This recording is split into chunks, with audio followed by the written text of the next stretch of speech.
El Ku Klux Klan es el grupo terrorista más antiguo de Estados Unidos. Durante 5000 años el hombre blanco ha sido la raza superior. Nosotros, caballeros del Ku Klux Klan, lucharemos para que siga siéndolo.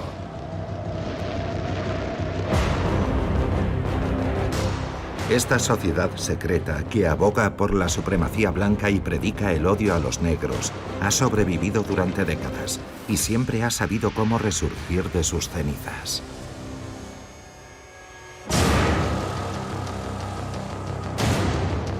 Sus crímenes han ensangrentado Estados Unidos durante más de 150 años. 150 años de odio, de racismo y de terror.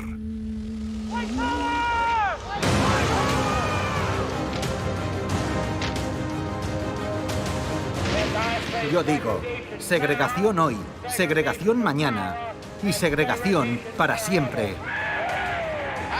Yo no creo en la segregación, creo en la esclavitud. ¡Arde, sucio negro! 150 años de marginación, de violencia y de ira. ¡Poder blanco! Una historia cruel cuyos demonios aún atormentan a Estados Unidos. ¡Poder blanco!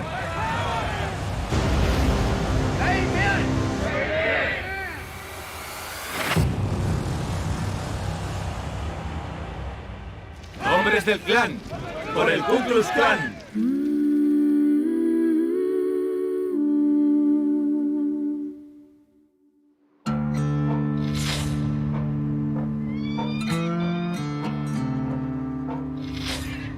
...1865, Estados Unidos. La guerra de secesión por fin ha terminado. Tras 4 años de combates mortíferos que han dejado más de 700.000 muertos, los estados del sur, que defienden el mantenimiento de la esclavitud, son derrotados por los estados del norte, abolicionistas. En Appomattox, el general Lee se rinde ante el general Grant. Pocos meses después se abolía la esclavitud. Entre los 9 millones de habitantes del sur, casi 4 millones de esclavos rompieron sus cadenas, por fin. Para los propietarios de las plantaciones, era una revolución intolerable. Ponía en peligro su identidad, que estaba íntimamente ligada a su estatus de amos. Pertenecían a la clase de los propietarios de esclavos, incluso cuando no eran de su propiedad. Los propietarios de esclavos estaban aterrorizados por la abolición de la esclavitud. En el plano económico, porque iban a perder una mano de obra barata. Pero también existía el riesgo de que los afroamericanos exigieran ser ciudadanos y reclamaran sus derechos.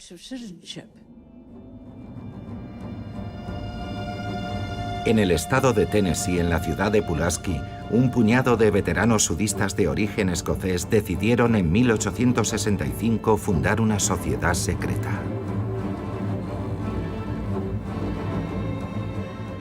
Originalmente se concibió como una hermandad, un poco como una broma. Solo era un grupo de hombres que buscaban un pretexto para reunirse, tomarse una cerveza y ayudarse. Cuando les preguntaban que por qué habían creado el Klan, respondían que había empezado como un club para beber entre amigos. Eran jóvenes y se aburrían. Vivían en Pulaski, un pueblo pequeño de Tennessee, y decidieron fundar una pequeña sociedad secreta. Aquellos veteranos querían sobre todo evocar recuerdos de batallas pasadas y los buenos y viejos tiempos del sur esclavista. Y bautizaron a su sociedad con un nombre misterioso, Ku Klux Klan. No se sabe con certeza por qué eligieron el nombre de Ku Klux Klan. Algunos dicen que aludía al sonido de un fusil cuando se amartilla. Cloc, cloc. Se convirtió en Ku Klux, pero la explicación mayoritariamente aceptada es que procede de la palabra griega kuklos, que significa círculo. Y eso es creíble porque efectivamente los fundadores del clan habían estudiado latín y griego y utilizaban expresiones latinas en algunos de sus escritos. Ellos se jactaban de haber tenido una educación clásica. Les chiflaban la mitología y los nombres griegos. En muchos sentidos, recuerda una fantasía de adolescentes que soñaban con formar una especie de hermandad de caballeros medievales. A la palabra griega kuklos le añadieron clan, un término muy común en Escocia, pero que ellos escribían con K. Había nacido el clan. Las primeras reuniones en la ciudad de Pulaski fueron pacíficas, pero enseguida se multiplicaron las provocaciones e intimidaciones contra los antiguos esclavos. El primer grupo del clan en Pulaski lo formaban unos tipos que montaban numeritos. Se disfrazaban con trajes muy rebuscados, no con las sábanas blancas que vemos hoy, y se paseaban intentando asustar a la gente o gastándoles bromas.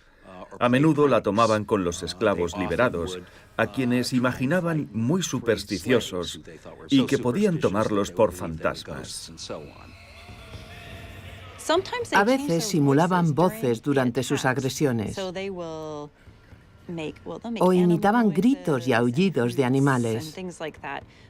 Podían hablar en un tono muy agudo o, por el contrario, en un tono muy grave. O bien uno de ellos hablaba a gritos y otro muy bajo, y a veces imitaban el acento alemán. Yo creo que esa violencia les proporcionaba placer. De hecho, se divertían. Un rumor comenzó a propagarse. Aquellos hombres encapuchados eran los fantasmas de los soldados sudistas muertos en los campos de batalla que habían decidido vengarse. El miedo se extendió entre los esclavos recién liberados. Muy pronto, por todo el sur aparecieron grupos hermanos.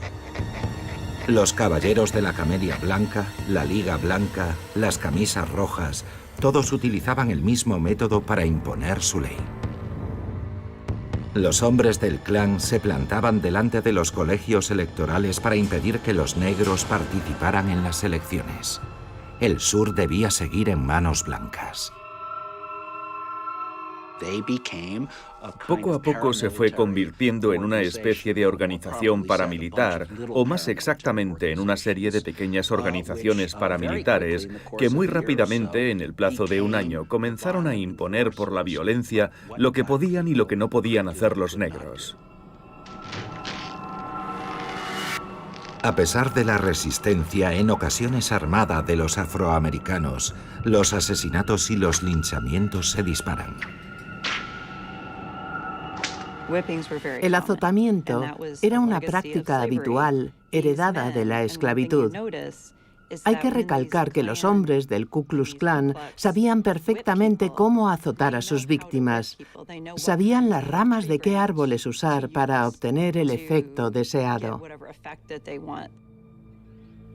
El azotamiento podía resultar mortal, especialmente en aquella época en la que no había antibióticos. Podía provocar una infección y causar la muerte en pocas semanas tras terribles sufrimientos a causa de las heridas abiertas que dejaba el látigo. Es esencial entender que cuando linchaban a un individuo, su objetivo era intimidar a todos los demás. Esa es la definición exacta de terrorismo. Y en gran medida consiguieron su objetivo, porque aunque se abolió la esclavitud, el sometimiento total de los afroamericanos continuó. No podían votar, ni tener empleos decentes, ni acceder a la educación o a la atención médica. Fue una campaña muy eficaz dirigida por una pequeña organización terrorista. Los pseudo-justicieros del clan forjaban su reputación. En el sur aparecían nuevos grupos y el reclutamiento avanzaba. Pero necesitaban un líder carismático que dirigiera su lucha. Para representarles, los hombres del clan eligieron a un héroe sudista de la Guerra de Secesión, el general Nathan Bedford Forrest.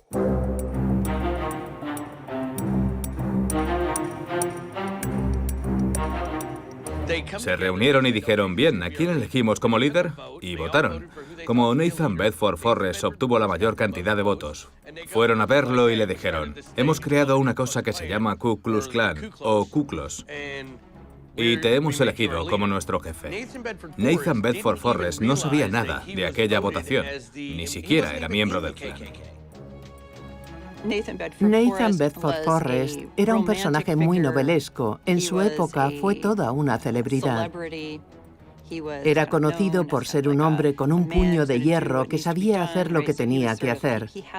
Tenía esa reputación y le hacía feliz que lo vieran así.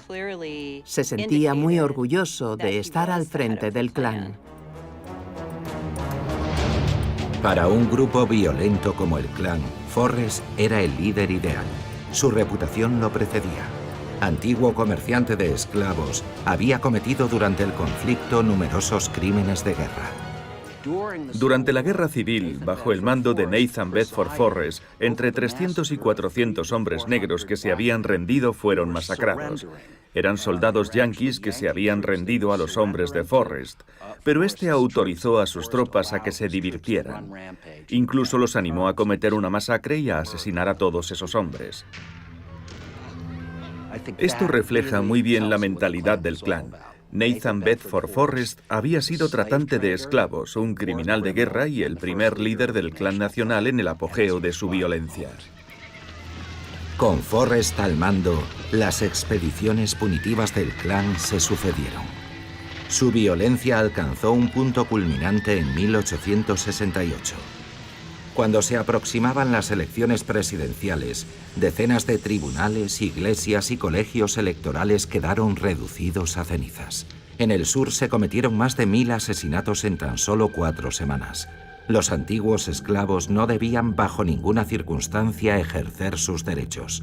De lo contrario, podían desafiar a la dominación blanca, y el Klan a sus víctimas no las elegía al azar. La prioridad del primer Klan era la neutralización política, lo que se podría llamar el politicidio de los afroamericanos del sur. Y apuntaban específicamente a los afroamericanos que votaban. Y más aún, aquellos que trabajaban en la función pública. A menudo, el Klan ni siquiera se acercaba a los funcionarios afroamericanos para decirles, si no abandonas, volveremos. Los asesinaban directamente, porque habían comprendido que esas personas ya eran consideradas como líderes en sus comunidades. El Klan sabía que el resto de afroamericanos los veían como ejemplos a seguir para hacer valer sus derechos civiles en la sociedad estadounidense. Por lo tanto, era necesario eliminarlos. Durante la era de la Reconstrucción, el Klan tampoco dudó en atacar a republicanos blancos que, a sus ojos, defendían intereses políticos que favorecían el poder afroamericano. Todo eso nos recuerda que de lo que estamos hablando no es solo de una violencia anárquica, no es solo de una inmoralidad, no es solo de terrorismo, es de política. En Washington decidieron desmantelar esa sociedad secreta costara lo que costase. El Congreso aprobó una serie de leyes para acabar con el Klan. El gobierno declaró la ley marcial. El ejército federal, desplegado aún en el sur, lucharía contra el Klan. Su misión, proteger a los votantes negros. La represión empezó a dar sus frutos. En 1872, el Klan estaba oficialmente destruido. Pero era demasiado tarde. En realidad, los supremacistas blancos ya no lo necesitaban. Cuando los esclavos negros liberados y sus defensores empezaron a retirarse, la población negra tenía más miedo que nunca de votar porque arriesgaban sus vidas haciéndolo. El Klan había conseguido su objetivo. Los blancos del sur habían conseguido recuperar el poder legítimo. Una vez recuperaron la oficina del sheriff, los tribunales y todas las instancias de poder, Ya no necesitaban al clan. Francamente, cuando ostentas el poder legítimo, no quieres ver a grupos de jóvenes atacando a la gente. No quieres tener que lidiar con ese tipo de situaciones. Solo quieres ejercer el poder.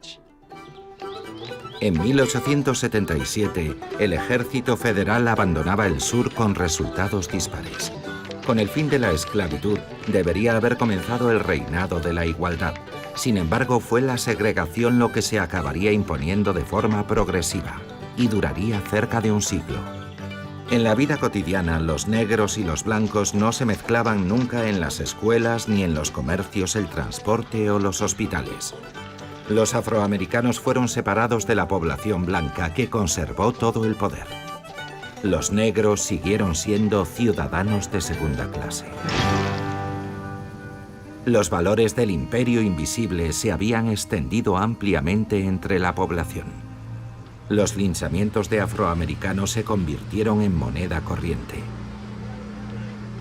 Y el gobierno federal miraba hacia otro lado.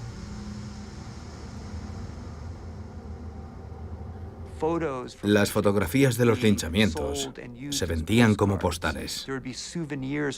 Se guardaban como recuerdos de esos acontecimientos. La gente se hacía fotografiar delante de la persona linchada. En aquellos actos participaba, directa o indirectamente, una gran parte de la población blanca. A menudo los linchamientos iban mucho más allá de las imágenes de ahorcamientos de Epinal. La víctima podía ser disparada, quemada viva o incluso atada a la parte trasera de un automóvil a principios del siglo XX y arrastrada por las calles. Luego exhibían su cadáver públicamente. Muy a menudo sometían los cuerpos de las personas linchadas a todo tipo de vejaciones. Para decirlo crudamente, les encantaba cortar el pene de la víctima y metérselo en la boca. Existe un subtexto claramente sexual que evoca inevitablemente una especie de ansiedad por parte de los blancos ante la sexualidad de los negros.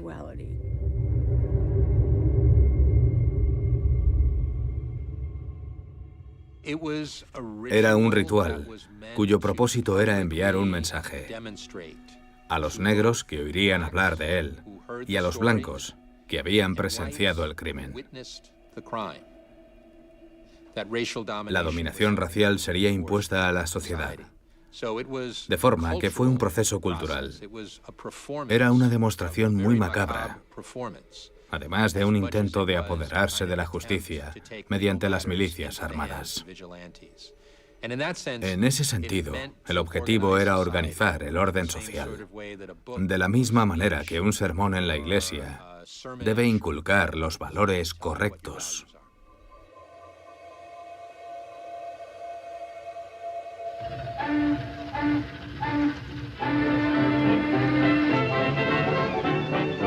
Comienzos del siglo XX.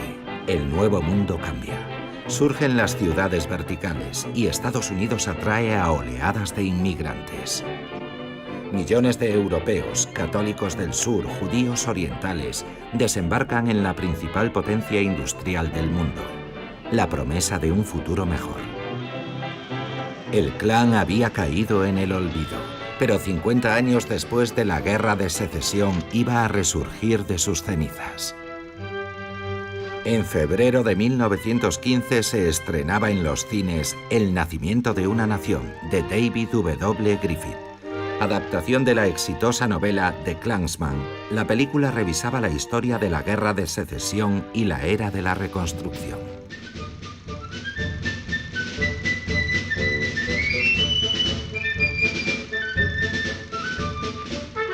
Griffith innova. Grandes planos generales de las batallas, escenarios realistas, música hechizante. El nacimiento de una nación era cine espectáculo que contrastaba con los sainetes artesanales de los comienzos del cinematógrafo.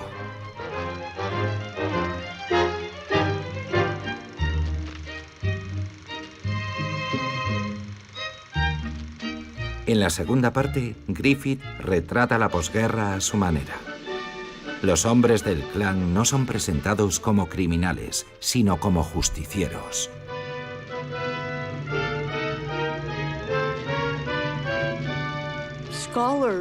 Los estudiosos del cine la consideran una película muy innovadora y moderna en cuanto a la iluminación, la interpretación, etc. Pero lo más importante es entender el mensaje que transmitía la película. Los hombres negros amenazan con secuestrar y violar a las mujeres blancas por todo el país. Y su punto culminante, el desenlace de la historia, es una escena terrorífica. Muestra hordas de hombres negros, retratados como bárbaros y salvajes, que salen de las plantaciones. Y los valientes hombres del Ku Klux Klan se interponen para defender la moralidad y la virtud de las mujeres blancas. Esa idea de protección de las mujeres blancas es central para el Klan en el sur. Él presentaba al Ku Klux Klan de forma romántica. Era una justificación de su existencia. Todo eso significaba que, literalmente, alguien tenía que montarse en un caballo blanco, no solo para restaurar el orden, sino también el honor. Esto es muy importante para comprender la atracción que ejercía el Klan. Algunos hombres encontraban una forma de alimentar su ego, de ser héroes superpatriotas que luchaban por defender sus valores y a su país.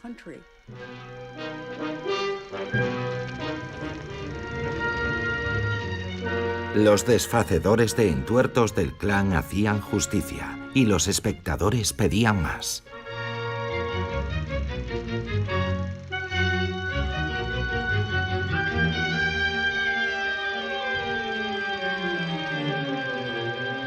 La película reavivó la curiosidad por el Ku Klux Klan. Y un hombre iba a aprovecharse de ello, William Joseph Simmons.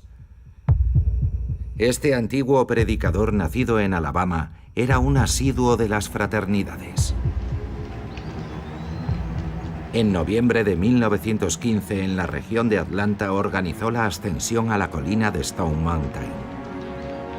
Simmons soñaba con recrear el Ku Klux Klan para hacer fructificar el legado sudista y de paso ganar dinero. Detrás de su máscara de esqueleto, Simmons creó un ritual, ceremonias secretas, palabras en clave. La caridad bien entendida comienza por uno mismo. Simmons se autoproclamó gran mago imperial y emperador de lo que llamó el Imperio Invisible. Redactó el código de honor de los Klansman, el Clorán. Había nacido un nuevo clan, con un líder y sus leyes. Mientras el nacimiento de una nación esparcía su veneno, Simmons anunciaba mediante comunicados publicados en la prensa el regreso del clan. El nacimiento de una nación se convertiría así en 180 minutos de propaganda celebrando su movimiento. Los caballeros encapuchados de Simmons aparecían en carteles de películas y en los periódicos de todo el país. La representación del Klan en el imaginario popular fue creada por Griffith en El nacimiento de una nación. Fue esa película la que creó la imagen de la capucha y la túnica blanca, que enseguida fueron adoptadas por el segundo Klan. El Klan no había producido el nacimiento de una nación, pero claramente se benefició de la película. Una de sus mejores técnicas de reclutamiento consistía en organizar proyecciones de la película en pueblos pequeños. No podemos olvidar que para la mayoría de la gente, el cine seguía siendo una novedad muy emocionante a principios de la década de 1920. Estoy segura de que muchos nunca habían visto una película antes. Además, el Klan cobraba una cuota de entrada, y en una ciudad pequeña convertían eso en un gran acontecimiento.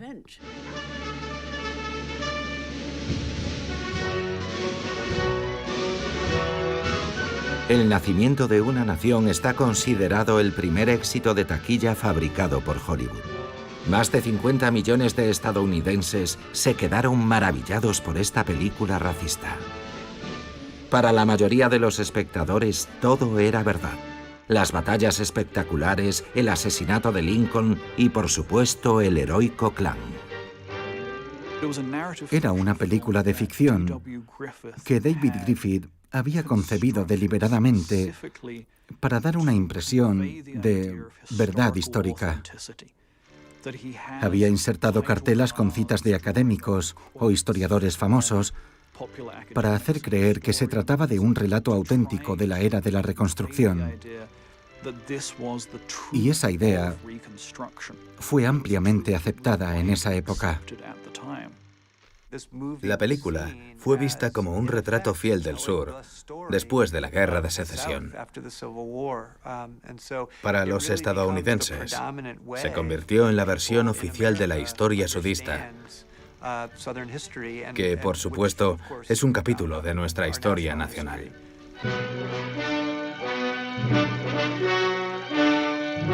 Para contrarrestar esa propaganda, los afroamericanos se movilizaron. La NAACP, una asociación que defendía sus derechos, intentó que se prohibiera la película. Algunas ciudades la boicotearon, pero el poder permaneció impasible. La obra de Griffith fue el primer largometraje que se proyectó en la Casa Blanca en presencia del presidente, el demócrata Woodrow Wilson. Tenemos la imagen de Woodrow Wilson como un presidente progresista, pero cuando se proyectó en sesión privada El nacimiento de una nación en la Casa Blanca, él hizo el comentario tristemente célebre: es como escribir la historia con un rayo. Al presidente Wilson le encantó la película, le pareció extraordinaria. Él era racista y segregacionista. Eso no significa, sin embargo, que aprobara los linchamientos perpetrados por los miembros del Klan. Hay que recordar que el propio Wilson era originario del sur. Su carrera dependía de los votos del sur, cuyo electorado era exclusivamente blanco. Y Woodrow Wilson no podía permitirse darle la espalda. Wilson mostró su apoyo a el nacimiento de una nación y, por lo tanto, a la idea del Klan, al que le dio una enorme publicidad. El nacimiento de una nación le proporcionó al Klan una audiencia nacional. Joseph Simmons era un hombre ambicioso y comprendió que su pequeña empresa tenía futuro. Para desarrollarla tenía que comunicarse con su público. El Gran Mago reclutó a dos expertos en marketing, Elizabeth Tyler y Edward Clark. Los dos publicistas sabían cómo hacer que prosperara la organización. Concibieron un sistema piramidal de incentivos. Si yo te reclutaba para el Klan, me quedaba con el 40% de tu cuota de adhesión. Luego, tú reclutabas a otra persona y obtenías el 40% de lo que pagaba, y así sucesivamente hasta que ya no quedara nadie por reclutar. Al principio, afiliarse costaba $10, lo que equivale a más de $120 actuales. No era una organización para pobres. El Klan tiene un negocio, sus miembros tienen que pagar su cuota, y todo el dinero que pagas mensualmente va al mago imperial. Y él utiliza ese dinero para viajar y divertirse en ceremonias con cruces en llamas. Con eso paga sus facturas y su alcohol. Él no trabaja, no tiene un empleo. Nosotros trabajamos. Solo es una estafa. Todo es una estafa. Todo estaba muy bien organizado. Obligaban a sus miembros a alquilar sus túnicas. No tenías derecho a coser tu propio traje. Era un modelo de túnica estándar en tela blanca con una cruz y una gota de sangre en la parte delantera, igual que hoy. Y la expansión del Klan fue extraordinariamente rápida.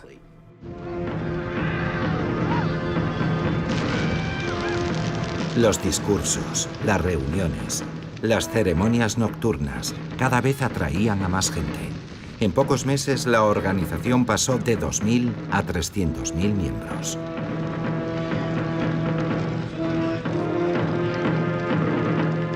A $10 la adhesión, el clan se hizo rico y poderoso.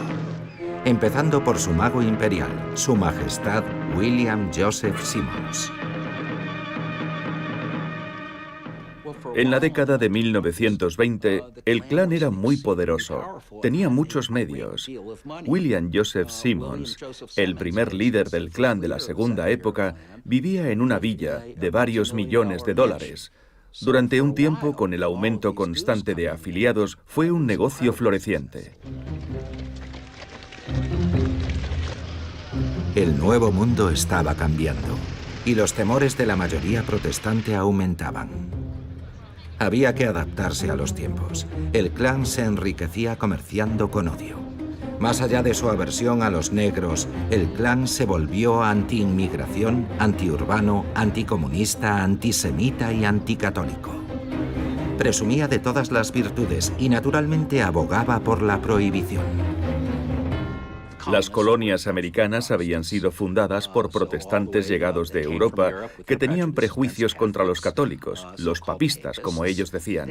Esas personas no respetan a Estados Unidos. Si el Papa les dijera que asesinaran al presidente, ellos lo harían porque están a sueldo del Papa. Ese era el cliché.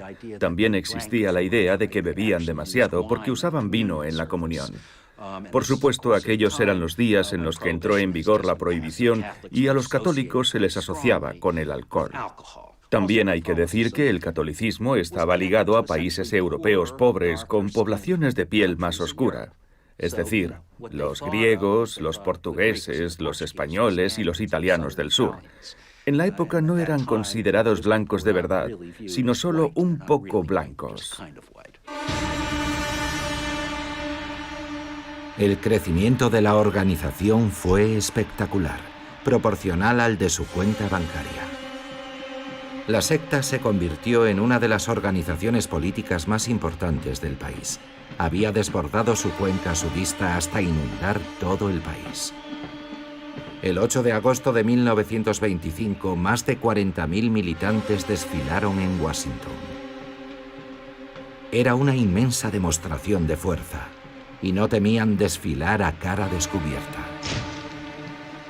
Y su nuevo líder, Hiram Evans, encabezaba el cortejo sin el más mínimo complejo. Nunca el imperio invisible había parecido tan poderoso.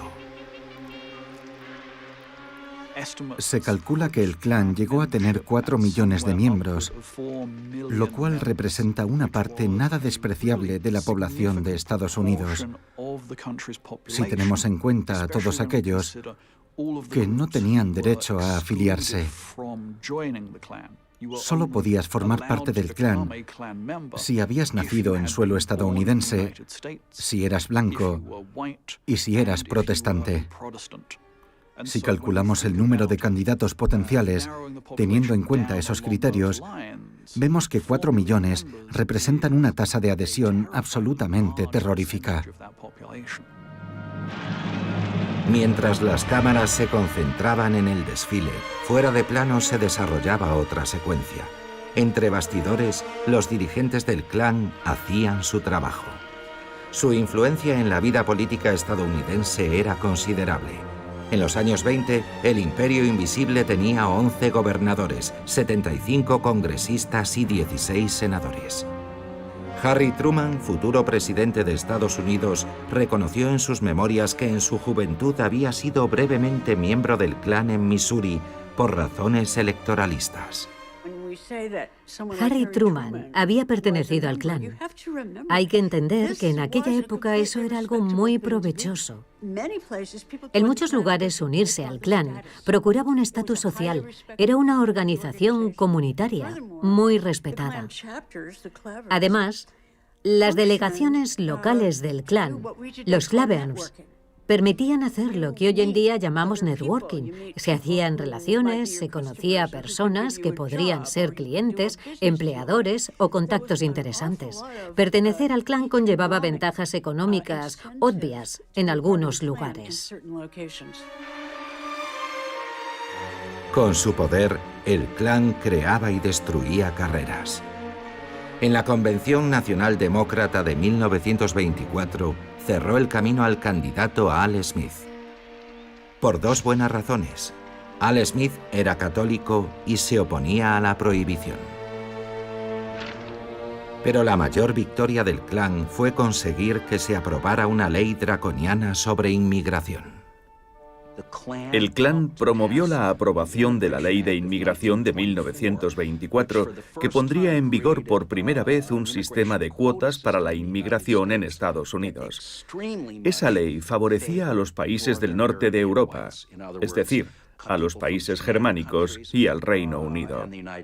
De forma que entre 1924 y 1965, el año en el que se reformó el sistema, Estados Unidos mantuvo una política migratoria fuertemente influenciada por el Klan, que restringía la inmigración en suelo estadounidense a eso que podríamos llamar los arios. Muy pronto la nebulosa del Klan se infiltró en todas partes, incluida la cultura de los locos años 20.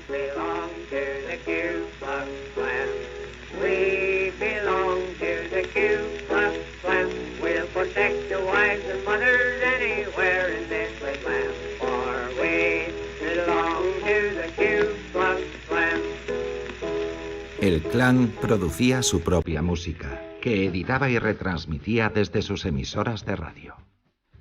La organización contaba con su propia prensa, como The Fiery Cross o The Searchlight, que difundían las palabras de su líder, siempre antinegras, anticatólicas y antisemitas. Los anunciantes respondieron a su llamada. La Triple K ocupa el lugar de honor. Los anuncios venden el Ku Klux Klan Junior para niños entre 12 y 18 años y ensalzan los accesorios indispensables para cualquier buen Klansman.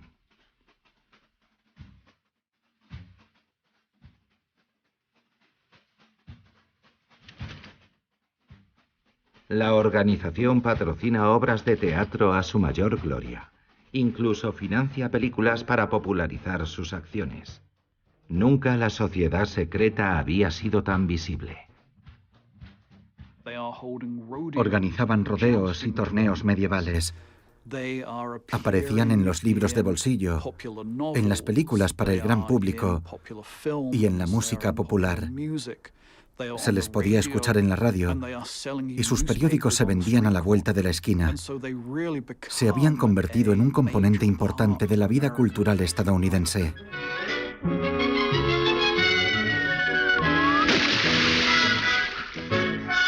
La secta vendía. Sus figuras encapuchadas aparecían en películas de animación y cortometrajes. Incluso Harold Lloyd intentaba escapar de ellos en sus rocambolescas aventuras.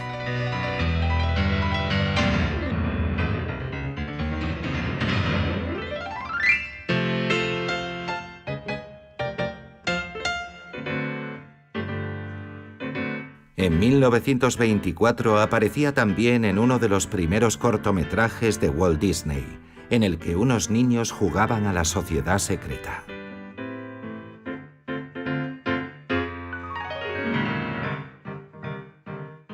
El Klan fue, con diferencia, el movimiento social más importante de los años 20. No solo era una organización de masas que tenía entre 3 y 6 millones de miembros, sino que también era una organización familiar con actividades para los niños y los jóvenes. En los años 20, el Klan organizaba eventos muy familiares. Sus miembros acudían con sus esposas e hijos y reinaba un ambiente de feria muy festivo.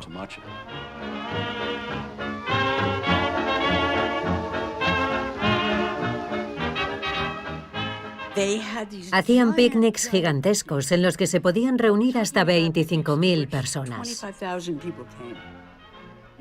Organizaban competiciones con entrega de premios, concursos de belleza. Había una banda de música, bailarines.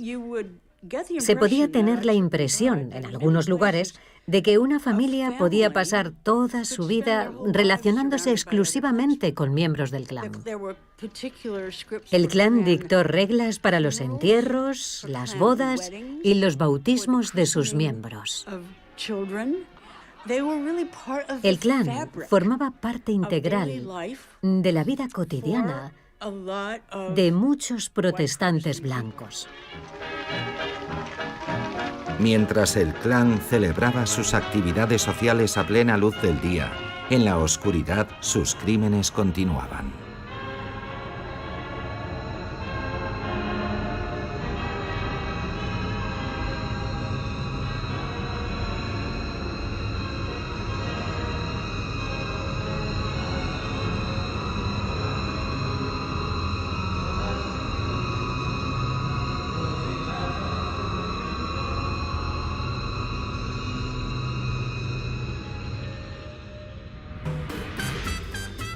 El clan había conseguido una gran hazaña, se había hecho respetable.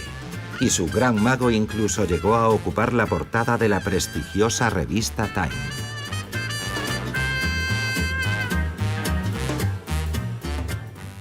Creo que lo más importante que hay que comprender, y quizás lo más aterrador, es que el clan había adquirido cierto barniz de respetabilidad.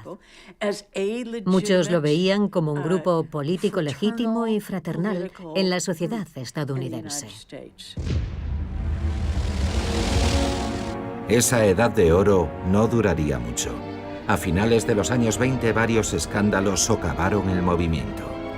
David Stephenson, el nuevo hombre fuerte del clan, gran dragón de Indiana al mando de más de 100.000 miembros del clan, era condenado por el asesinato y la violación de su secretaria.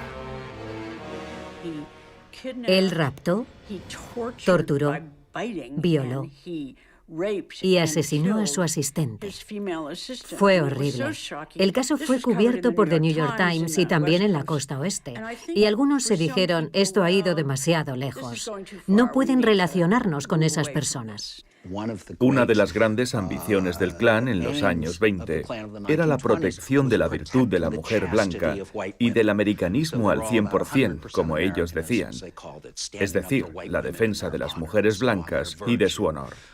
Pero cuando el miembro del clan más conocido del país fue condenado por la violación y el horrible asesinato de Madge Oberholzer, eso destruyó primero la rama local del clan en Indiana y luego de forma indirecta al clan en el resto del país.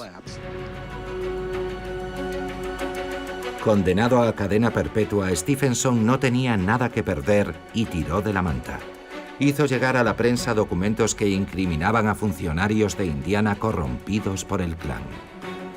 El gobernador Ed Jackson y muchos otros fueron inculpados. En una carta, el alcalde de Indianápolis, John Duval, revelaba las dimensiones de la corrupción. Si soy elegido alcalde de Indianápolis, no nombraré a nadie sin contar antes con la aprobación del señor Stephenson.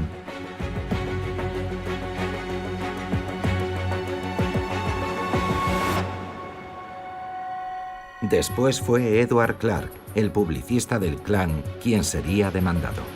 Se le veía regularmente en compañía de prostitutas o bebiendo whisky, desafiando los valores religiosos que defendía el clan.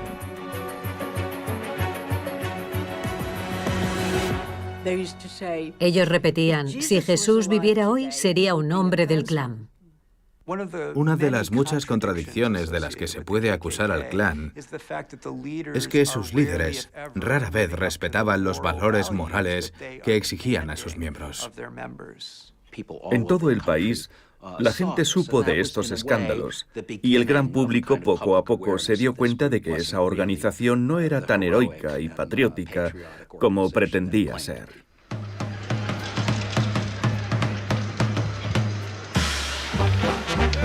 A finales de los años 20, la Gran Depresión que asolaba Estados Unidos debilitó aún más a la organización.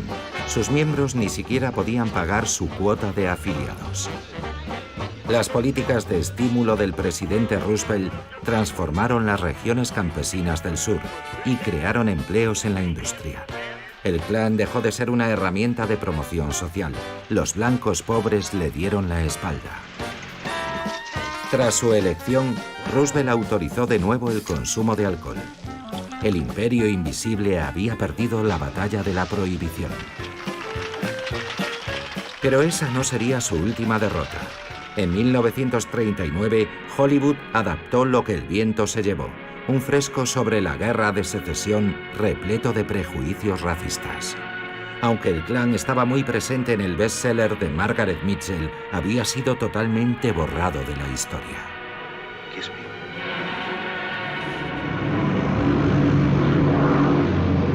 En septiembre de 1939, el mundo ardía. Fiel a sus odios, el Klan se unió por un tiempo a un partido estadounidense pro-nazi, el Bund.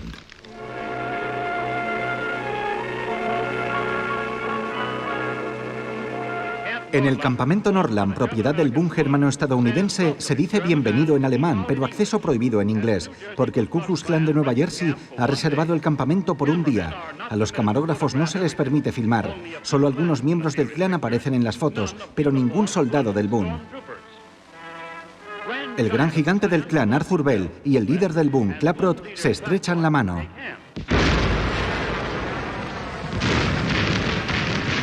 Pero en diciembre de 1941, tras la agresión de Pearl Harbor, Estados Unidos entró en la guerra.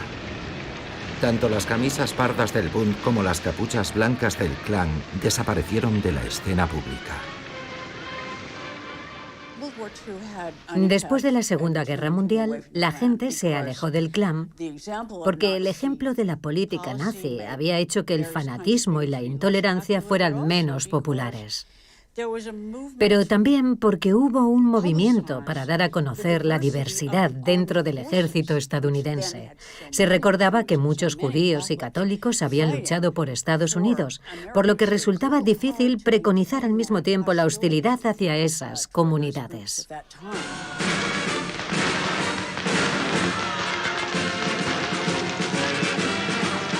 Después de 4 años de guerra, el 8 de mayo de 1945 se celebraba el Día de la Victoria en Europa. En septiembre, Japón se rindió. Mientras Estados Unidos lo celebraba, el Klan no estaba de humor para fiestas. La autoridad fiscal había ordenado su liquidación judicial. El Imperio Invisible no había pagado sus impuestos en los años 20 y el Tesoro le reclamaba $685.000. Por segunda vez en su historia, el Ku Klux Klan desapareció.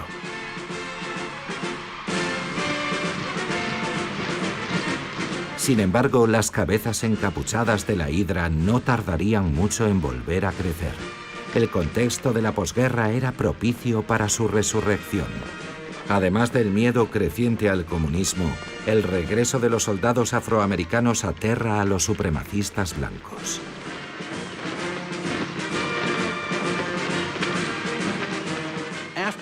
Tras la Segunda Guerra Mundial tuvimos por primera vez un gran número de excombatientes negros. Esos soldados habían estado en Europa, especialmente en Francia, donde habían sido tratados de manera totalmente diferente, como cualquier otra persona. Y por primera vez habían llevado armas y muchos habían matado a blancos. Así que algunos afroamericanos regresaron a los Estados Unidos con una visión muy diferente respecto a su identidad. Pensaban, he luchado por mi país contra el racismo y el antisemitismo. ¿Por qué no puedo ser un ciudadano como cualquier otro? Se hicieron muchos esfuerzos en Estados Unidos.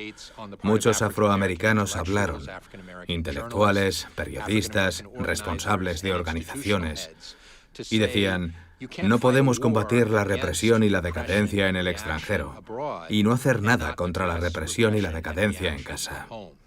Necesitamos 2 victorias, una victoria contra el fascismo y otra contra el racismo en Estados Unidos. Ante esa segregación de otra era, los afroamericanos protestaron para hacer valer sus derechos. Muchos veteranos se negaban a ceder su asiento en el transporte público. Los incidentes se multiplicaron. Los blancos del sur no estaban dispuestos a aceptar esa sed de libertad.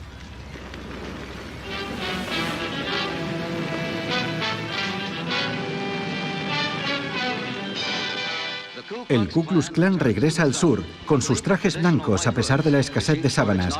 Cerca de 700 miembros del Klan se preparan para la primera asamblea fotografiada desde 1941. Tiene lugar en Stone Mountain, a 25 kilómetros de Atlanta, Georgia. El Klan prevé otras reuniones similares por todo el país.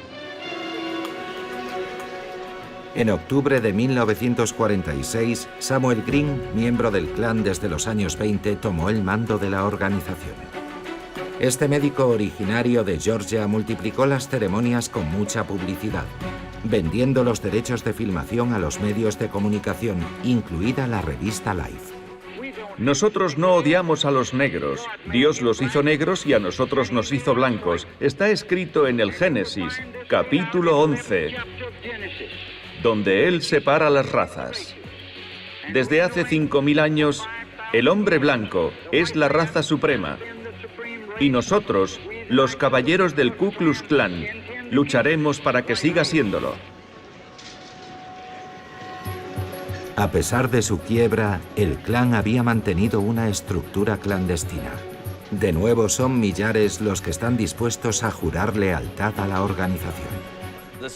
La ceremonia se llamó Ceremonia de Naturalización. Teníamos que hacer un juramento de lealtad. Jurar proteger a la raza blanca y no dar nunca la espalda a los hermanos o algo así. Era muy infantil. Pero yo me sentía orgulloso porque pertenecía a un grupo. Y pensaba, lo logré, me lo merecía, trabajé para llegar hasta aquí. Hacen todo lo posible para que te sientas orgulloso de formar parte de eso.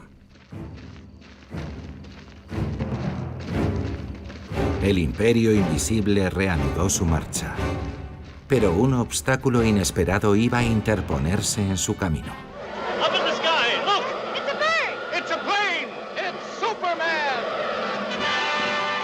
En 1946 el superhéroe ya era muy popular. Los cómics y los dibujos animados contaban sus aventuras. En una emisión radiofónica luchaba contra una organización criminal que recordaba al Ku Klux Klan. Su nombre, el Clan de la Cruz de Fuego. Las aventuras de Superman. Clark busca a quien conoce la identidad de los racistas con trajes blancos. ¿Qué pasó con el maquiavélico líder del Clan de la Cruz de Fuego? La respuesta a continuación. No te pierdas el emocionante episodio de hoy. En el origen de ese proyecto se encontraba Stetson Kennedy, un periodista que se infiltró en el Klan para desentrañar sus secretos. Él convenció a los productores de Superman de que alertaran a los jóvenes estadounidenses sobre la toxicidad de la secta. La emisión fue un gran éxito. La idea de que Superman luchara contra el Klan en la radio en la década de 1940 fue una herramienta de propaganda potente y eficaz para demostrar que el Klan estaba en contra de los principios estadounidenses. La trágica ironía es que el lema de Superman es la verdad, la justicia y el modo de vida estadounidense, una expresión que podría haber figurado perfectamente en un panfleto del Klan en los años 20.